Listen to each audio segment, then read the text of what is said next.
का हमको शीश दे दीजिए। तो भुवन दीप में यह दर्शाया गया कि राहु छाया स्मृतः केतु, राहु जो है वो सिर है और उस सिर का प्रतिबिंब जहां पे गिरता है परछाई, परछाई सबकी बनती है, हम सब चलते हैं तो परछाई बनती है। भगवान राम भी दीपक में खेलते थे तो लिखा गया है कि कबहू शशिमागत आरि करें तो कबहू प्रतिबिंब निहारी डरें। चाहे जल में या धूप में या किसी वृक्ष की छाया में या किसी दीपक के प्रकाश में जब हम बैठते हैं तो हमारी शरीर की छाया कहीं ना कहीं जाती है। तो जो छाया है वो केतु और जो सिर है वो राहु है। कहीं ने वे दोनों को अगर छोड़ दे बात तो बड़ा गड़बड़ हो जाए, तो इन दोनों को मिला लीजिए। आज पंडित जी लोग श्लोक पढ़ते हैं नौ ग्रह की गिनती करने के लिए, तो श्लोक तो सही है, सही पढ़ते हैं, लेकिन उसकी विवेचना कीजिए। ब्रह्मा मुरारी त्रिपुरांतकारी, तो ब्रह्मा को ले लिए, मुरारी माने कृष्ण भगवान का नाम ले लिए और त्रिपुरारी माने शंकर भगवान। ब्रह्मा मुरारे त्रिपुरांतकारी भानु शशि भूमि सुतो बुधस्य और गुरस्य शुक्रा शनि राहु केतवा सर्वे ग्रह शांति करा भवन। इतने ग्रह थोड़े हैं, भगवान ग्रह थोड़े हैं। अगर 9 ग्रह की गिनती की जाती है तो संडे टू सैटरडे, इतवार से लेकर के शनिवार को सीधे सीधे 7 दिन ले लीजिए और उसी के पीछे से राहु और केतु को जोड़ दीजिए, हो गए भैया 9 की नहीं हो। ये 9 ग्रह मंडल है। सूर्यम सौर्य मथेन्द्र रुच पदवी शन मंगलम मंगलाः और शद बुद्धिम च बुधो गुरस्य गुरुताम शुक्रम सुखम सम शनि। राहु बाहु बलम करोति विपुलम और केतु कुलस्यो नतिम नित्यम प्रीत करा भवन्तु सततम सर्वे प्रसन्नाग्रा। अगर हमारे भीतर शौर्य पराक्रम उत्साह तेज बल बुद्धि की कमी है तो मान लीजिए कि सूर्य की पावर हमारी कम है, तो सूर्य की पूजा करें, सूर्य भगवान को अर्घ दें, लाल कपड़ा धारण करें, इतवार के दिन नमक न खाना। भाई अब थोड़ी सी शिक्षा भी की भी बात हो जाए। अगर सब कुछ रहते हुए भी मन हमारा प्रसन्न नहीं रहता है तो इंदु माने चंद्रमा, चंद्रमा की अगर कमी है तो मन हमेशा दुखी रहता है। मैं तो कुछ सोचिए तो रुलाई आने लगती है, किसी से कुछ बताने लगे तो आंसू गिरने लगती है बिना कारण के, तो जान लीजिए कि चंद्रमा डाउन है। तो दही और चावल खाएं, क्रीम हाफ वाइट और सफेद कलर का कपड़ा पहने, शंख घर में रखें हैं, और उसके बाद में इन्हीं सफेद वस्तुओं का यथाशक्ति दान करें। सब कुछ होते हुए अगर घर में मंगल कार्य नहीं हो रहा है तो मंगल का कार्य करवाते हैं मंगल भगवान धरणीपुत्र, जो पृथ्वी के बेटे हैं उनका नाम है मंगल। तो मंगल कार्य के लिए चाहे हनुमान जी को ले लीजिए और चाहे मंगलवार के दिन व्रत धारण कीजिए, मीठा भोजन कीजिए और माणिक्य अथवा मूंगा, मंगल के लिए मूंगा है, सोने की अंगूठी में रिंग फिंगर में धारण करें। सब कुछ होते हुए परिवार में अगर हमारे सद्बुद्धि नहीं है, भाई में, पत्नी में, बेटा बेटी में विचार नहीं बन रहा है, तो मूंग की दाल बुधवार को खाएं, बॉटल ग्रीन गहरे ग्रीन कलर का कपड़ा पहने और अंगूठी चांदी में पन्ना पहने। अगर किसी को प्रमोशन नहीं मिल रहा है, लटका है, तो बृहस्पति की पूजा करें, पीला कपड़ा पहने, टोपराज पोखराज धारण करें, केले में भगवान विष्णु की मूर्ति उकरें हैं। और अगर शरीर में किसी भी प्रकार की कमी आती है तो शुक्र की पूजा करें। ऊंचे पद की प्राप्ति शनि महाराज कराते हैं। और अगर घर में संतान नहीं पैदा होती है तो केतु की पूजा करें, राहु और केतु की। बोलो वृंदावन बिहारी लाल जय। कि नारायण सिरे भगवान हो, भजो राधे गोविंदा।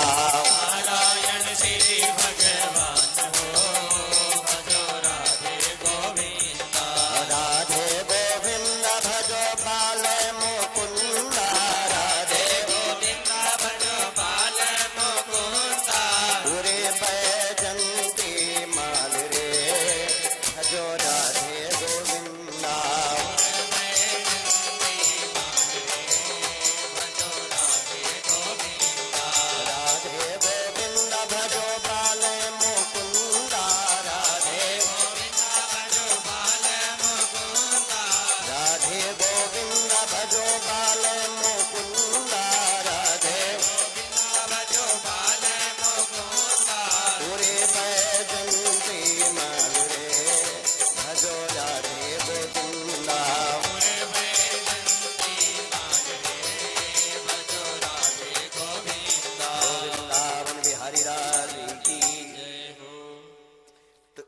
के बाद में देवासुर संग्राम छिड़ा।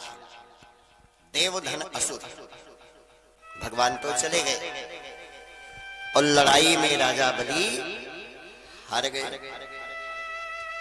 उनके जो सारथी हैं अपने राजा को रथ में बिछाए और घर लेकर के चले गए। तो जब मूर्छा जागृत हुई तो सारथी से पूछे कि हमें ले क्यों आए? अगर लड़ाई के मैदान में मैं मारा जाता तो मुझे वीर गति की प्राप्ति होती, अशोक चक्र परमवीर चक्र के विजेता हम होते। काहे के लाया? जो मेरा धर्म था उसका हमने पालन किया। बाकी आपके गुरुदेव जी श्री शुक्राचार्य जी मृत संजीवनी विद्या के द्वारा राजा बलि को पुनर्जीवित कर दिया। ओम ह्रौं जूम साह ओम भूर्भुवा स्वाह ओम त्र्यंबकम जजामहे सुगंधिम पुष्टिवर्धनम उर्वारुक्मिव बंधनान् मृत्योर्मुक्षीयमामृतात्। ओम साह जूम ह्रौं ओम। ये मंत्र का 14 प्रणव आगे और 14 प्रणव बाद में लगाया जाता है तो महामृत्युंजय मृत संजीवनी विद्या का रूप धारण कर देता है। आज भृगुवंशी ब्राह्मणों को प्रसन्न करने के लिए राजा बलि ने 100 यज्ञ करने का संकल्प ले लिया। एक कथा नहीं सुनेंगे हम, 100 कथा सुनेंगे। 23 को कथा शुरू हुई, 1 को भंडारा पूरा होगा, फिर 2 तारीख से कथा शुरू होगी और जब 9-10 में संपन्न होगी तो 11 से फिर कथा होगी। तो राजा का जब 99 यज्ञ शुरू हुआ तो सभी यज्ञ में एक समान दान किया था राजा बलि ने कि वैदिक विधान से राजा ने प्रत्येक यज्ञ करवाया था।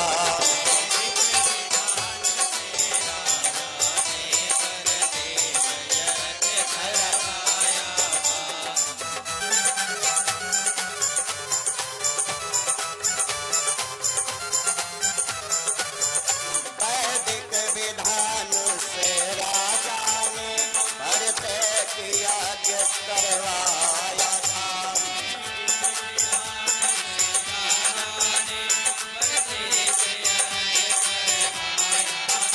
जिसने जो मांगा दिया गया, जिसने जो मांगा पाया था।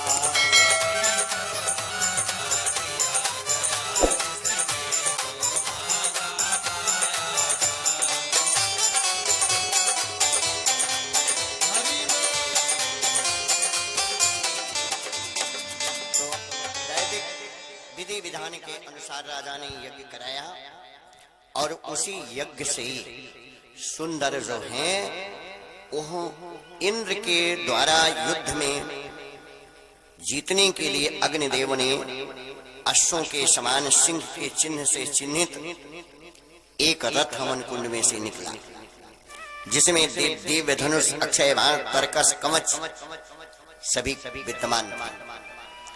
उस रथ पर जब राजा बलि आरूढ़ हुआ, बैठा, तो सबसे पहले लड़ाई उसने इंद्र से ठान दिया। देवताओं की माता अदिति के कान के कुंडल को छीन लाया और प्रहलाद जी ने अपने नाती को, प्रहलाद का नाती है राजा बलि, प्रहलाद के बेटे का नाम विरोचन और विरोचन का बेटा है राजा बलि, अम्लान की माला दिया। शुक्राचार्य ने शंख दिया और विजय का आशीर्वाद दिया। जब समस्त दिग्दिगंत के नरेश हार गए और राजा बलि शक्तिशाली राजा बन गया, तो देवताओं की माता को बड़ा कष्ट हुआ, जिनका नाम है आदिति, रो रही है। एक दिन अपने पति जी से बोली कि अब तो लगता है कि देवताओं को बड़ा कष्ट उठाना पड़ेगा, क्योंकि सारी संपदा राजा बलि के पास में है। तो बोले, देवी, पुत्र, पिता, स्त्री, भाई और बांधवों का रिश्ता इस भौतिक शरीर का है, आत्मा का नहीं। क्वा देहो भौतिक आत्मा, क्वाचा आत्मा प्रकृति प्राह, कस्य के पत्र पुत्रादः मोह एव ही कारणम। ये संसार की मोह और माया है। अबे क्यों कहता भैया चला कथा सुने, तो कहिए नहीं हम धान पिटावत है, ये बिजली आए बा 10 वोल्ट धान पीट ले का, ये माया है। कल जब शरीर में जागर नहीं रह जाएगा तो धान कौन पीटेगा। या हम संसार सागर से जब जाए लागत एक बोरिया क्यों हमें तो दे ना, यही रह जाए। ये ना कहिए कि दूधवा गारे एक लोटा पी लिया चले। तो जब हंसा अकेला उड़े जाएगा, जब ये हंसा अकेला उड़े जाएगा, खाली पिंजरा पड़ा रह जाए।